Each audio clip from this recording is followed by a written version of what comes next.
अब रेमंड को कैपिटल में बुलाया जाता है जहां पर उसे एक रिवॉर्ड मिलने वाला था, लेकिन जब वो वहां से जा रहा था वहां पर वो एक बूढ़ी सी माँ को देखता है अपने बच्चे के साथ जो कि मेल न्यूट्रिशन होता है, और वो सोचता है कि यार इसे किसी भी इलाज की जरूरत नहीं है, इसे बस न्यूट्रिशन की जरूरत है। यहाँ पर बहुत सारे बच्चे हैं जो स्लम्स में ऐसे ही रहते हैं। हालांकि ये बात सच है कि मेरे यहाँ पर आने से बहुत कुछ अच्छा हो रहा है, लेकिन तब भी बे रीजन के लोगों को सिर्फ और सिर्फ इलाज की जरूरत नहीं है, उन्हें अच्छे न्यूट्रिशन की, अच्छे खाने की जरूरत है। और लोग अभी भी यहाँ पर गरीबी में ही जी रहे हैं, लेकिन उसके बाद अपना हाथ टाइट करता और कहते हैं कि ये मेरी दिक्कत नहीं है, ये या तो किंग की दिक्कत है या फिर गवर्नर की दिक्कत है, मेरी दिक्कत नहीं है, मेरा काम है लोगों को हील करना, उतना मैंने कर दिया है। लेकिन जब भी वो अपनी आंखें बंद करता है ये सोचने के लिए कि मैं क्या रिवॉर्ड लूंगा, तभी उस बच्चे का चेहरा उसके सामने आ जाता है। और तभी रेमंड के सामने एक क्वेस्ट आती है जो कि ये कहती है कि अगर तुम एक अच्छा रिवॉर्ड लेते हो तो तुम्हें एक और गिफ्ट मिलेगा। अभी एक सडन क्वेस्ट होती है, इसका नाम होता है ग्रेट डॉक्टर। इसकी डिफिकल्टी बिल्कुल भी नहीं होती है, मतलब ये काम करना बहुत ज्यादा आसान है। इसमें बताया जाता है कि अगर तुम अच्छा रिवॉर्ड लेते हो उसे रैंक किया जाएगा ए, बी और सी में। अगर तुम रैंक ए पर आते हो तो तुम्हें 10 एक्स्ट्रा बोनस पॉइंट मिलेंगे, अगर बी पर आते हो तो 5 और सी पर आते हो तो 0। और रेमंड उस स्क्रीन की तरफ देखकर कहता है कि मेरे दिमाग में घटिया आइडिया डालने की जरूरत नहीं है, मैं बस और बस पैसे रिवॉर्ड लूंगा, वो भी अपने लिए। उसके बाद वो महल में पहुंच जाता और जैसे ही वो महल में एंटर करता है वहां पर लोग आपस में विस्पर करने लग जाते हैं कि ये वही लेजिटिमेट चाइल्ड है, ये रेमंड है। आखिरकार ये यहाँ पर क्यों आया है, इसमें से बदबू आ रही है, मैंने सुना था कि इसने कोई बहुत ही ग्रेट फीट अचीव की है। दूसरा इंसान कहता है यार लकी हो गया होगा, इस जैसा घटिया और नीच इंसान जो कि एक इलेजिटिमेट चाइल्ड है वो कुछ कमाल का कैसे कर सकता है। कुछ लोग आपस में बात करते यार मैंने सुना था कि इसे कोई भी क्लिनिक जॉब ऑफर नहीं कर रहा था, इसीलिए इसे स्लम्स में जाकर रहना पड़ा। कुछ लोग कहते कि अरे वो स्लम्स ही उसके लिए सही जगह है। और रेमंड का मूड वहीं पर खराब हो जाता है क्योंकि उसे याद आता है कि ये सारे के सारे लोग उसे हमेशा से यही कहते हुए आए हैं। उसने बहुत टाइम स्लम्स में बिता लिया था तो वो इन सारी चीजों को भूल गया था, ये कैसे लोग उसे अब भी वर्थलेस ही समझते हैं और वो दुनिया में चाहे जो कुछ भी कर ले वो लोग उसे वही कहेंगे। और अब रेमंड को थोड़ा गुस्सा आने लग जाता है कि यार मैंने थोड़ी कहा था कि मुझे एक इलेजिटिमेट चाइल्ड बनना है, अगर तुम्हें किसी को क्रिटिसाइज करना है तो राजा को करो, इसमें मेरी क्या गलती है। और उसके बाद रेमंड गुस्से में आकर कहते कि मैं तुम सबके चेहरे याद रखूंगा, जब मैं इस दुनिया का बेस्ट हीलर बन जाऊंगा तो तुम और तुम्हारे रिश्तेदार मेरे सामने गिड़गिड़ाते हुए आओगे और ये कहोगे कि हमारा इलाज कर दो, तब मैं तुमसे 100 गुना ज्यादा फीस लूंगा। लेकिन तभी वहां पर किसी की आवाज आती है और वो कहती है क्या तुम सबका काम हो गया, इसीलिए तुम यहाँ पर घूम रहे हो। और ये और कोई नहीं बल्कि प्रिंसेस सोफिया थी। अब जैसे ये होता है लोग वहां से भागना शुरू कर देते हैं। प्रिंसेस सोफिया कहती है कि तुम्हारे काम हो गए होंगे तो तुम्हें कोई दिक्कत तो नहीं होगी कि अगर मैं वहां पर आकर चेक करूं। और सब लोग वहां से भागने लग जाते हैं, रेमंड को ब्लेम करते कि इसकी वजह से हुआ है और न जाने प्रिंसेस सोफिया दोबारा से क्यों कर रही हैं।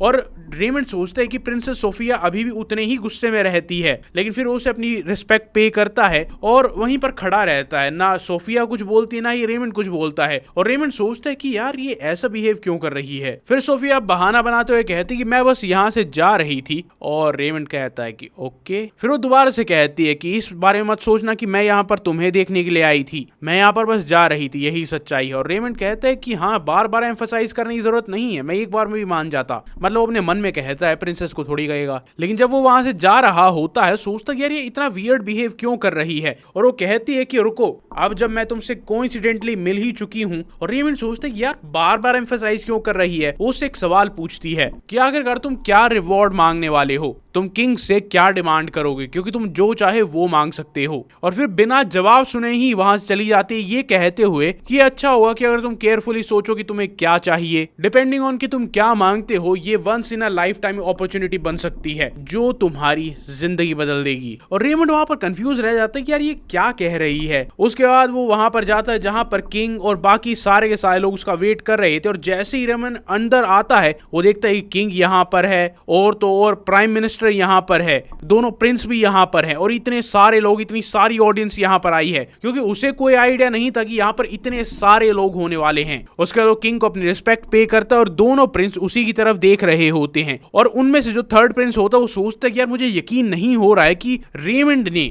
वो कर दिखाया जो हम दोनों नहीं कर पाए थे, क्योंकि अभी तक उन्हें यही लगता था कि बे रीजन एक ऐसा मलिशियस ट्यूमर है जिसे निकाल कर फेंक देना चाहिए। सभी प्रिंस वहां पर गए थे, कुछ प्रिंस तो वहां पर इंजर्ड भी हो गए थे। और मैंने यही सोचा था कि रेमंड वहां पर जाएगा, मुश्किल से अपने आप को सरवाइव कर पाएगा और तो क्या ही होगा। लेकिन मैंने ये तो कभी नहीं एक्सपेक्ट किया था कि वो वहां पर जाकर उसे स्टेबलाइज कर देगा।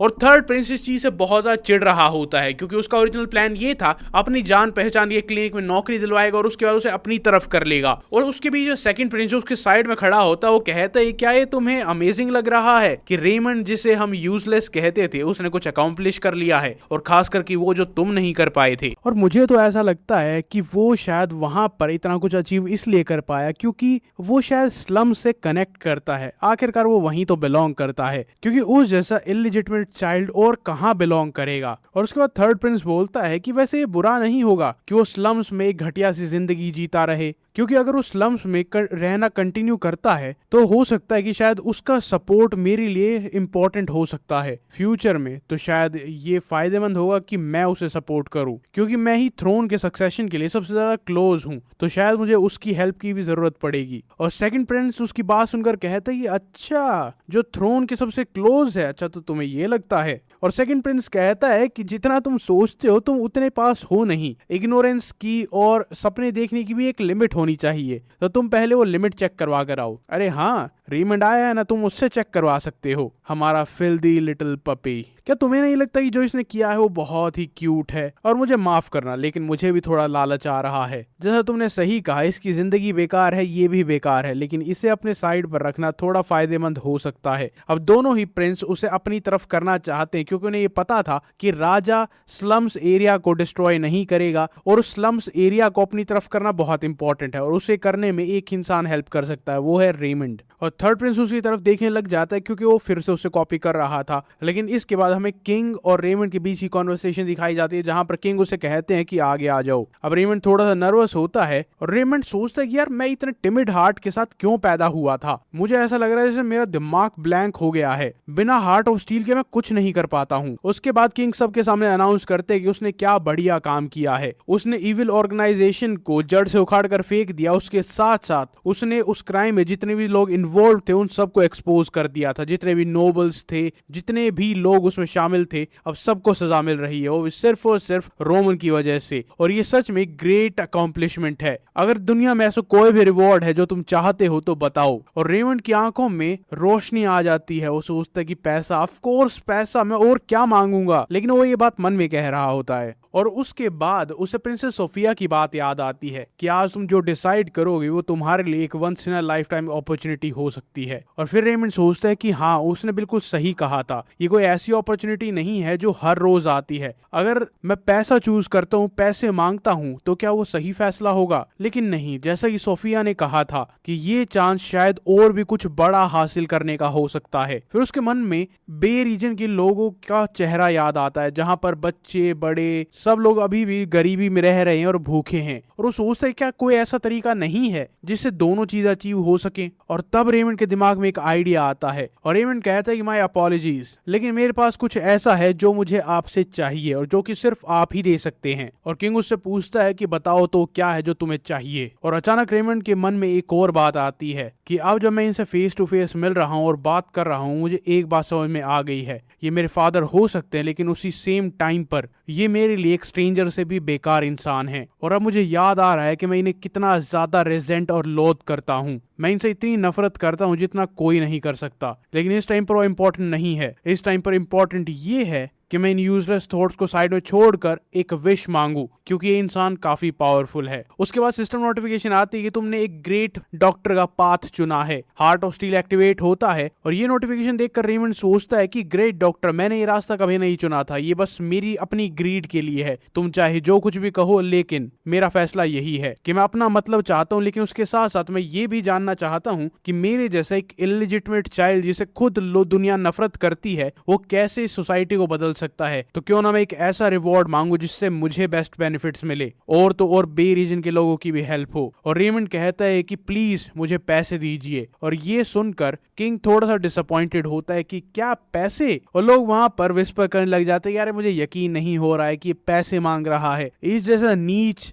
इलिजिटमेट चाइल्ड और क्या ही मांगेगा। और रेमंड कहता है कि मोर एक्यूरेटली मुझे पैसे दीजिए बे रीजन के लिए। उसके बाद उसकी एक और स्किल एक्टिवेट हो जाती है जिसका नाम होता है एलिक्वेंस। अब वो बहुत ही फ्लुएंटली बोल पाएगा। और रेमंड कहता है कि मैंने सुना है कि immense amount of wealth recover हुई है इस इंसिडेंट से, और अगर ये पॉसिबल है तो उस पैसे को प्लीज यूज कीजिए बे रीजन को सुधारने के लिए। और ये सुनकर सब लोग शॉक हो जाते हैं, दोनों प्रिंस भी, प्राइम मिनिस्टर भी और तो और किंग भी। और रेमंड कहता है कि डार्क ब्लेड गिल्ड के एसेट्स वो सारे के सारे एक्यूमुलेट हुए थे बे रीजन के लोगों को लूट कर, उनसे हफ्ता वसूली करके। तो यही सही रहेगा कि वो सारी की सारी ब्राइब्स जो नोबल्स को जाती थी वो अब दोबारा से बे रीजन में इन्वेस्ट हों ताकि उन लोगों का भी भला हो सके। और प्राइम मिनिस्टर जो कि किंग का असिस्टेंट भी है, वो रेमंड को देखकर सोचता है कि जब ये दूसरों के लिए बात करता है तो वो कमजोर सा इलिजिटिमेट चाइल्ड जिसे हम जानते थे वो एग्जिस्ट ही नहीं करता, ये एक अलग इंसान बन जाता है। ये सच में एक प्रिंस है, इसके अंदर वो डिग्निटी है, वो डिग्निटी इसकी खून में है। और अब रेमंड ये सोचकर खुश हो रहा होता है कि मैंने कर दिया, मैंने फाइनली कर दिया है, इससे मुझे पैसे भी मिल जाएंगे और बे रीजन के लोगों की हेल्प भी होगी। क्योंकि वो बिल्कुल श्योर था कि जब बे रीजन के लिए पैसे असाइन होंगे तो किसी ना किसी इंसान को तो हायर करेंगे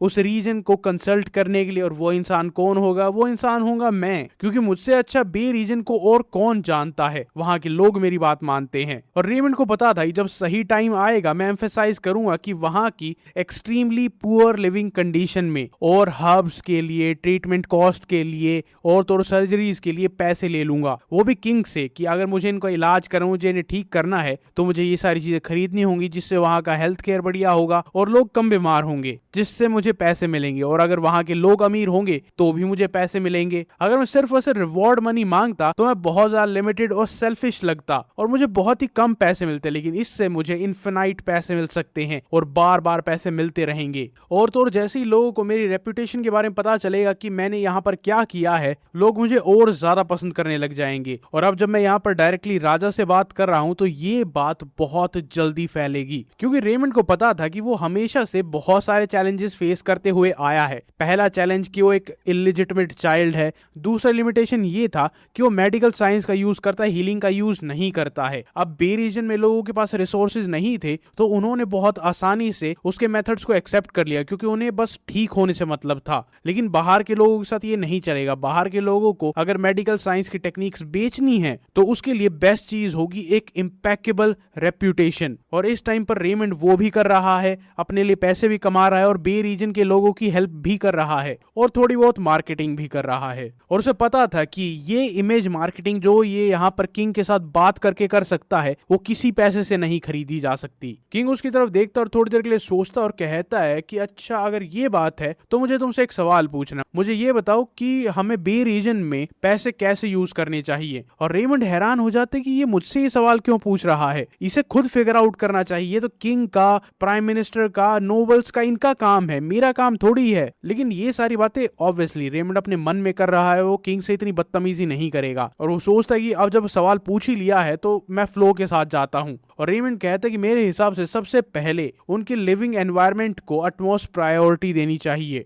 बे रीजन बहुत ज्यादा गंदा है, उसे प्रॉपरली मैनेज नहीं किया जाता है तो ड्रिंकिंग वाटर पॉल्यूटेड है और सारी की सारी गलियां सब कुछ चूहों से और भी बहुत सारी चीजों से भरा हुआ है जिससे डिजीज फैलती हैं। अगर उनके लिविंग एनवायरनमेंट में चेंज आता है तो वहां पर नोटिसेबल डिक्रीज होगा लोगों के मरने में और तो उनकी बीमारियों में। और किंग इसके बाद कहता है कि एनवायरमेंटल चेंजेस जरूरी हैं, बिल्कुल जरूरी हैं, लेकिन उनसे कंप्लीटली वहां के हालात चेंज नहीं होंगे, वो अलोन काफी नहीं होगा। मेरे ये कहने के बाद मुझे ये बताओ कि अल्टीमेटली वहां पर किस चीज की जरूरत है जिससे हम बे रीजन के लोगों की लिविंग कंडीशंस को इंप्रूव कर सकें। और प्राइम मिनिस्टर सोचता है कि बे रीजन को इंप्रूव करने का project his majesty the king खुद अपने पूरे रूल में ठीक नहीं कर पाए हैं। इनका सही जवाब इनके पास खुद नहीं है, इसीलिए रेमंड से पूछ रहे हैं। और तो तीनों प्रिंस भी उसे स्टेबलाइज नहीं कर पाए हैं, जिससे हिज मैजेस्टी बहुत ज्यादा डिसअपॉइंटेड थे। और इस टाइम पर रेमंड सोचने लग जाता है कि यार ये मुझसे क्यों पूछ रहे हैं, मैं सिर्फ एक मेयर हीलर हूं, मेरे पास इन सवालों के जवाब कहां से आएंगे। ये ऐसी चीज है जिसके लिए किंग रिस्पॉन्सिबल होता है। लेकिन फिर रेमंड के दिमाग में एक आइडिया आता है और वो सोचते हैं क्या ये कहना सही रहेगा। और इससे पहले कि रेमंड कुछ भी जवाब दे पाता, थर्ड प्रिंस कहता है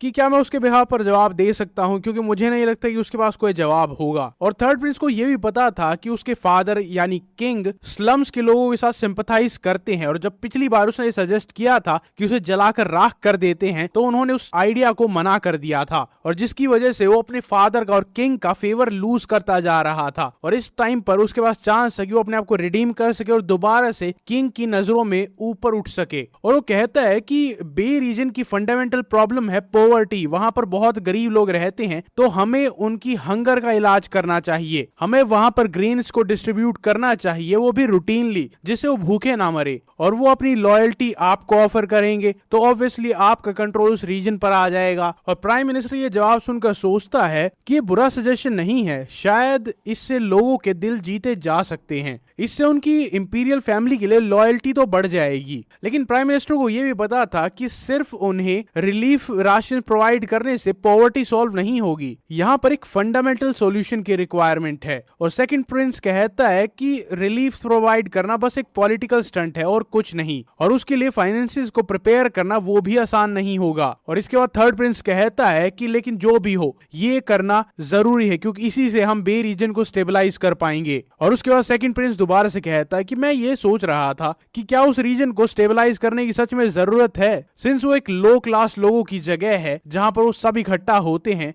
तो क्यों ना हम बस अपना कंट्रोल वहां पर टाइट करके रखे, किसी को रिवोल्ट ना करने दे। और किंग अपना माथा पकड़ देता है कि मैंने तुम दोनों की बात सुन ली है, रेमंड क्या तुम्हारे पास कोई और आइडिया अगर है तो जल्दी बताओ। और अब लोग आपस में बात करने लग जाते हैं। प्रिंस लिम्बर्टन जो कि एक जीनियस माने जाते हैं, प्रिंस कायरन जो कि शायद अगले किंग बनेंगे, वो भी इस प्रॉब्लम को सॉल्व नहीं कर पा रहे हैं। तो एक इलिजिटिमेट चाइल्ड, इस जैसा इंसान उसे कैसे सॉल्व कर पाएगा। और इस टाइम पर तक रेमन अपना मन बना चुका था, तो वो कहता है कि अब कोई फर्क नहीं पड़ता, लोग हंसेंगे तो उन्हें हंसने दो, लेकिन मैं अपना आइडिया बताऊंगा ताकि मुझे बाद में रिग्रेट ना हो। और रेमन कहता है कि जैसा कि मैंने पहले कहा था, एनवायरमेंटल इंप्रूवमेंट्स की बहुत ज्यादा जरूरत है। और किंग अपना माथा पकड़कर बैठा होता है और कहता है कि हाँ मैंने सुन लिया, एनवायरमेंट चेंज करना पड़ेगा, लेकिन वो अकेला काफी नहीं होगा। और किंग सोचता है कि आखिरकार ये इतना डिसअपॉइंटेड लुक क्यों दे रहा है, जैसे ये मुझसे कुछ ज्यादा एक्सपेक्ट कर रहा था और मैंने कुछ बेवकूफी की बात बोल दी हो। और रेमंड कहता है कि जो एनवायरमेंटल इंप्रूवमेंट की बातें मैं कर रहा हूँ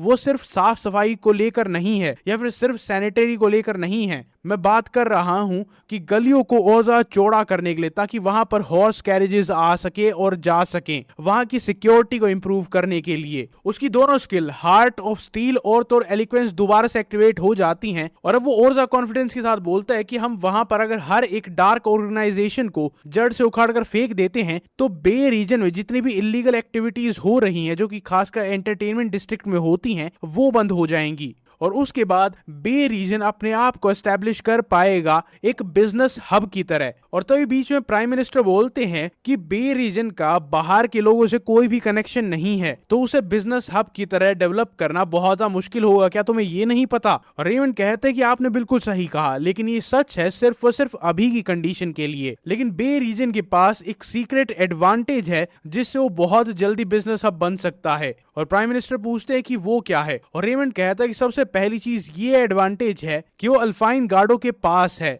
जहां से लोग जाते हैं कैपिटल में आने के लिए, लेकिन मर्चेंट्स नॉर्थ वेस्ट गेट से कभी नहीं आते क्योंकि वो बे रीजन से कनेक्टेड है, और कैपिटल में वो एंटर करते हैं ईस्ट गेट से। अगर बे रीजन की सिक्योरिटी इंप्रूव हो जाती है तो मर्चेंट्स वहां पर खुद ब खुद आने लग जाएंगे, क्योंकि उन्हें लंबा रास्ता नहीं लेना पड़ेगा, और ईस्ट गेट तक जाने का रास्ता वैसे ही बहुत लंबा है, तो सीधा बे रीजन से कैपिटल में आ सकते हैं। और तो बे रीजन के पास एक और स्पेशल एडवांटेज है जो किसी जगह के पास नहीं है। और राजा पूछता है कि वो क्या है, और डेन बताता है कि वो है लैंगटम का एंटरटेनमेंट डिस्ट्रिक्ट। अब नोबल्स को ये लगता होगा कि लैंगटम उनकी इमेज के हिसाब से बहुत अच्छा नहीं है, लेकिन ये बात सच्ची है कि नोबल्स को एंटरटेनमेंट बहुत ज्यादा पसंद होता है। वो कभी ना कभी लैंगटम गए जरूर होंगे, छुपते छुपाते, किसी को ना बताते हुए, लेकिन वो वहां पर गए जरूर होंगे। और रात को वहां पर कांस्टेंट स्ट्रीम ऑफ विजिटर्स होते ही होते हैं। अब अब वो नोबल्स हो सकते हैं, कॉमन लोग हो सकते हैं। अभी के लिए वहां पर चीजें सारी सारी इलीगल हैं और वहां पर बहुत सारा खतरा भी होता है, क्राइम भी होता है। और मैं सजेस्ट कर रहा हूं कि हम उस इलीगल चीज को हटा दें, उसको कंप्लीटली लीगल कर दें, क्लीन कर दें, ताकि वहां पर कोई भी क्राइम ना हो और रात के साथ साथ लोग वहां पर अपनी फैमिलीज के साथ दिन में आकर भी इंजॉय कर सकें। और जैसे ही वहां पर भीड़ बढ़ेगी, मर्चेंट्स खुद ब खुद वहां पर आ जाएंगे, क्योंकि उन्हें रास्ता छोटा मिलेगा और तो और बहुत सारे लोग मिलेंगे। और इससे स्लम्स में रह रहे लोगों के पास एक चांस होगा कि वो गरीबी से निकल सके। और उसके बाद प्राइम मिनिस्टर सोचता है कि यार क्या ये सच में बे रीजन को एक बिजनेस डिस्ट्रिक्ट बनाना चाहता है। वेल ये सर्टेनली पॉसिबल तो है जिस तरीके से इसने हमें बताया है। और लोग डिस्कस करने लग जाते हैं कि ये परफेक्ट टाइमिंग है, क्योंकि वहां की strongest guild dark blade guild वहां से हटा दी गई है और अब बे रीजन को साफ करना और भी ज्यादा आसान हो जाएगा। और इससे सिर्फ और सिर्फ बे रीजन को हेल्प नहीं मिलेगी, बल्कि कैपिटल को भी बहुत ज्यादा प्रॉफिट होगा। अगर कैपिटल के बिल्कुल पास दूसरा बिजनेस डिस्ट्रिक्ट खुल जाता है तो यहाँ पर ट्रेड तो बढ़ेगा ही बढ़ेगा, उसके साथ कॉमर्स और पैसा सब कुछ बढ़ेगा। और राजा सोच रहा होता है कि कम से कम एक तो ढंग का काम कर रहा है, एक के दिमाग में ढंग के आइडिया आते हैं, बाकी दोनों प्रिंस से इसके आइडिया कमाल के हैं। और किंग उसे कहते हैं कि तुम्हारा आइडिया बुरा नहीं है। उसके बाद अपने प्राइम मिनिस्टर को कहता है कि इसके सजेशन को रिव्यू करो और अभी के अभी जितनी जल्दी हो सके उसे इम्प्लीमेंट करने की कोशिश करो। और रेमंड सोचता है यार ये अभी के अभी एक्शन ले रहे हैं। और रेमंड सोचता है कि यार मैं जहां तक किंग को जानता हूं उसकी पर्सनैलिटी बहुत ही कॉशियस इंसान की है, जो बहुत ही सारी चीजों को रिव्यू करता है, केयरफुली सोचता है, तब करता है। और ये मेरे बताए, वो भी ऐसे लूजली बताए प्लान को इतनी जल्दी इंप्लीमेंट क्यों कर रहे हैं। और उसके बाद अचानक से रेमंड के मन में कुछ थॉट्स आने लग जाते हैं कि फादर नहीं मेरा मतलब है किंग, कभी भी उनसे मुझे एक्नॉलेजमेंट नहीं मिली थी, तो आज जब वो मेरी बात को सुन रहे हैं तो कुछ अजीब ही फीलिंग मेरे मन में आ रही है। और वो मन ही मन राजा को थैंक यू बोलता है। लेकिन उसके बाद राजा कहता है कि रेमंड अभी तक तुमने जो कुछ भी बात की है वो तुमने स्लम्स के लोगों के लिए बात की है, लेकिन तुमने एक बार भी अपने आप को मेंशन नहीं किया कि तुम्हें क्या चाहिए। ये एग्जैक्टली एक रिवॉर्ड कंसीडर नहीं किया जा सकता, इसीलिए मैं तुम्हें एक और एडिशनल रिवॉर्ड देता हूँ, मांगो तुम्हें क्या मांगना है। रेमंड बहुत ज्यादा खुश हो जाता है कि एडिशनल रिवॉर्ड,